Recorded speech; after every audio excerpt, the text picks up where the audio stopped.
Hello friends, I'm Princess Rosa, and this week I wanted to do a simple video.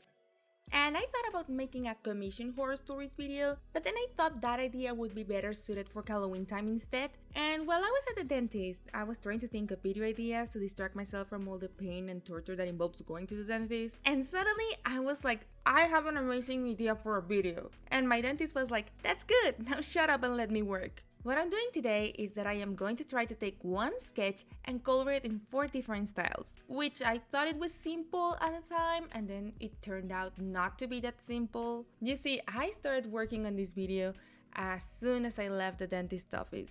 I genuinely thought it was a brilliant idea and that I would save a lot of time by reusing the same drawing. But then my brain began coming up with ideas that it thought they would be funny. At least they were funny for me under the effects of anesthesia.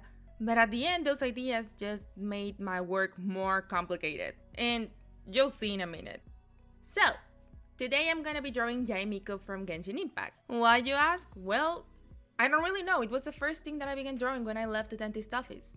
I don't know why. Maybe because she's pretty and pink and she's my iPad wallpaper, so that was the first thing I saw and that's why I'm drawing her. I don't really know what I was thinking. In fact, if I could choose one phrase to describe this video is, I don't know. I rambled for another 2 minutes. So let's just get started. Freaking painkillers, man. My personal style. So when it comes to my personal art style, I'm not really consistent. Like, there's always a few differences between my drawings, and if you follow me on Instagram, you would notice it more. But yeah, I am that one artist whose consistency is inconsistent. But there's always some stuff that finds its way back to the way I draw or paint. For example, the way I draw eyes. A friend of mine once described the way I draw eyes with Monster High meets Disney. And even though I didn't intentionally create it that way, it makes sense to me because both Monster High and Disney have been major inspirations for me throughout my entire life. Something that I also think that it's really prominent in my art style is the way that I draw and color hair. Like, it always looks like the wind is blowing the character's hair, and it doesn't matter how straight the hair of a character is, I always try to make it look wavy.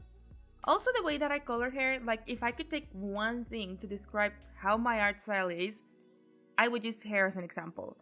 I do have a full tutorial on how I do that on my channel, so if you want to check that out, I'll leave the link in the description. But yeah, pretty characters having pretty hair, it's always a must for me.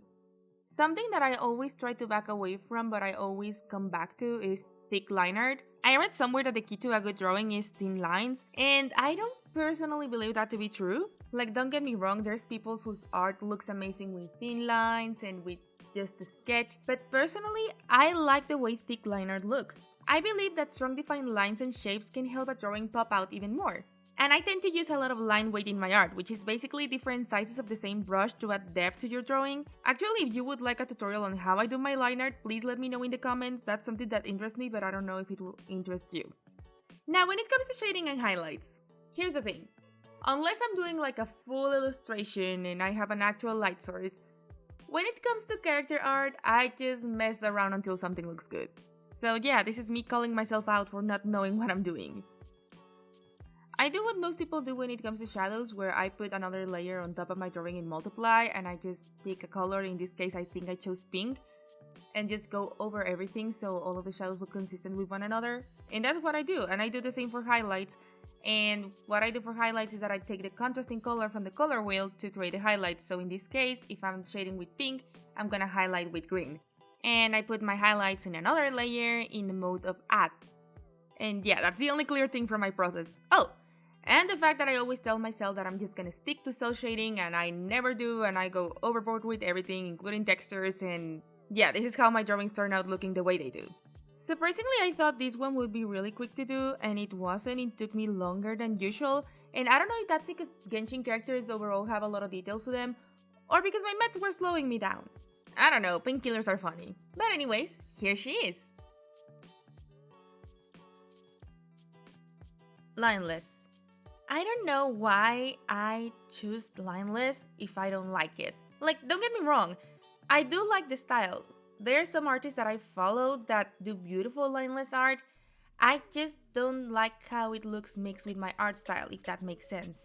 And I actually began working on it while I was still under the effects of anesthesia, and actually past me left me some notes, one of them being, Lineless followed by a smiley face, and the other one being LGB. And I didn't know what LGB meant. Like, I stared at it for a while trying to figure out what I was trying to write. And then I realized it stands for Little Golden Book. You see, the reason why I don't like doing lineless art, but I tried working with it for the longest time, it's because when I was starting in art, I wanted to be a children's book illustrator. And I realized that that style in particular was really popular with Little Golden Books. Mind you, it is not the only one they have, but it's the most popular one. So I tried over and over and over again, and I eventually realized it's really hard for me to do, so I gave up on it. I am someone who's really dependent on her sketches and line art to get the shape language that I want, and when I take away those elements, all of that is lost. Like, for instance, in this one drawing, I feel like I gave Jaya and Miko rounder features compared to the rest of the drawings. Also, it is really hard for me to have my sketch layer on top of everything and having to go back and forth between moving the opacity tool so I can bring it up to see all the details, but then bring it back down so all the details don't distract me. And I don't know, I just feel like it's a lot of extra work for me. But that just made me have a newfound respect for the people who do this coloring style, because it does require a lot of patience. Not everything was bad though. I found some stuff that I really like. For example, I feel like I could really simplify my shadows and highlights to the point where it felt like I was drawing with crayons. Like, lineless is already visually striking as it is because there's no line, there's no sketch. So I feel like you don't have to go overboard with all of the details and you still are able to create a really good looking drawing. I love doing all of her gold accessories in this one. I love how I could just block out the highlights without having to blend everything perfectly. And I don't know, it was a nice break compared to what I normally do. And even though this was my least favorite one out of the bunch, I still kinda like how it turned out. Who knows, maybe I'll give Lineless a second chance someday, but not with my current art style. Maybe I'll do some chibis or something in Lineless and I'll see how they look. Color sketch. Okay, this one is here for two reasons.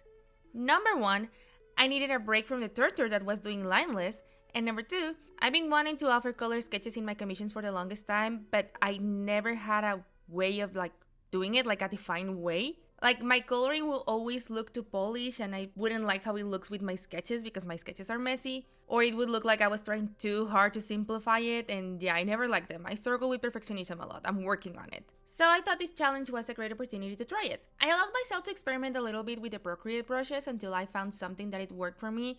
And the brush that did it for me was the Spectra brush. I was looking for a brush that would give me the color pencil effect, so if you have any recommendation on brushes, whether you can download them or they are already in Procreate, please let me know in the comments. Also, I decided to challenge myself a little bit because I wanted to be able to complete this drawing in one sitting, considering it was, again, only a sketch. So I wanted it to be as simple as I could make it out to be. So I just put in 2 episodes of Sailor Moon in the background while I did this, and it worked. I tried not to stress too much over every single little detail, so I tried not to zoom in as much as I would normally do, because I feel that that's something that happens to a lot of artists, where we will zoom in to the point we only see little pixels in our drawings just to put a small highlight, and then when we zoom out you cannot even see it, and I feel like we waste a lot of time doing that, and by we I mean I waste a lot of time doing that. So yeah, not zooming in as much helped me block out everything a little bit better, and it also helped me simplify my coloring process overall. So that way it wouldn't be entirely like a flat drawing, so it will still have some shadows to it, but not too many. Not gonna lie, this was a trust the process kind of situation because I wasn't happy with how it was looking at the beginning, but then when I look at the result, I really loved it. I really need to try to simplify my art style more often. Rendering in one layer. I really want to find my past self with this one. When I was drafting my ideas for the video, I wrote down I wanted to do rendering. And look, I'm not good at realism or semi-realism for that matter, but I have dabbled in rendering drawings before, and I do know my basics around it. But for some reason, my brain just went, and again, I blame the dentist for this, hey, what if we do everything in one single layer? And I thought that was the best idea that I ever had in my entire life. So I started, I rendered her headpiece, and then I went to bed. And the next morning when I woke up and I saw this, I began regretting all of my life choices. And you know what's funny? I wasn't that deep into the drawing to not start it again, but for some reason, I really wanted to commit to it. I took it as a challenge and I was like, well, this is my life now and we gotta finish it this way. I gotta admit though, there were some cool things that I learned about this. For instance, I couldn't make a background layer, but I had already made my sketch. So I had to put my brush in a 50% opacity and go through everything to create my background without fully deleting my sketch. Also, this is normal when rendering, but I had to start with the darkest color that I had and work my way to the lightest.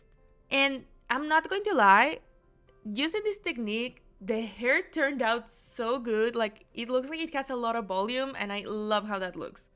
Also, since I didn't really have like an actual liner, like I just did like a fake liner under everything, I needed to choose some other points of interest, and I made those the face and the hair, and that also allowed me not to be as demanding when rendering her jewelry and her accessories, because I knew that would take me ages. Now that I'm looking at it, I wish I would have gone stronger with the highlights.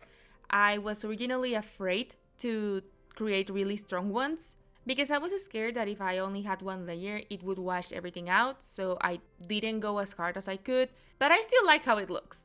Also, not gonna lie, having to figure out in what order I needed to paint things, like I had to start from the very details in the back and then moving on front and thinking what's in front of everything was also a challenge. And if I'm being honest, I am not someone who usually renders her work, and I still like how it turned out. And working with a single layer actually helped me. My digital paintings always come out looking weird, like every element looks separated from each other. It kind of looks like photo bashing, and I never get them to blend properly, and I feel like me just working with one layer help everything blend nicely. Like, I'll never do this to myself again. Doing everything in one layer was hell, but it helped me realize that a drawing doesn't need that many layers to look good, and that I can just paint over my mistakes and it's okay. I was sad though that unlike the other drawings, I couldn't add the effects that I added because that would require multiple layers. But it also helped me realize I don't need that many effects for a drawing to look good. Like, I don't have to add like 10 overlays. So surprisingly, this was a learning experience. A learning experience that I hated, but a learning experience nonetheless. And they are all done, the 4 of them. When I look at them together, I personally prefer the first one, but that makes sense because it's my regular style. But let me know if you had another one that you like more. I like the little differences between them. I think it makes its drawing more unique, and I think I actually learned something from each style. Overall, I learned not to be as self-conscious as I am with my own art. Like, it's okay for everything not to look perfect all the time. And it is also okay to simplify stuff. I cannot believe I'm actually happy with the way this turned out. Like, seriously, I was expecting this idea to be a complete disaster, and it wasn't. I also can't believe that I posted 2 videos in just 1 month. That is unheard of on this channel. But anyways, that's all I have for today. I actually enjoy this type of videos where I try to learn about art and I try to experiment more with my work. Let me know if you will like more videos like this. It helps me know what type of content you want to see in my channel. Also, if you want to see more of my art, you can follow me on Instagram. That's where I'm the most active. I also have threads on Twitter, but I don't use them as much. Do we still call it Twitter? I don't know what it's called anymore. It's hard to keep track of that platform. But anyways, I'll leave the links for everything in the description. I am Princess Rosa, and I'll see you next time. Bye!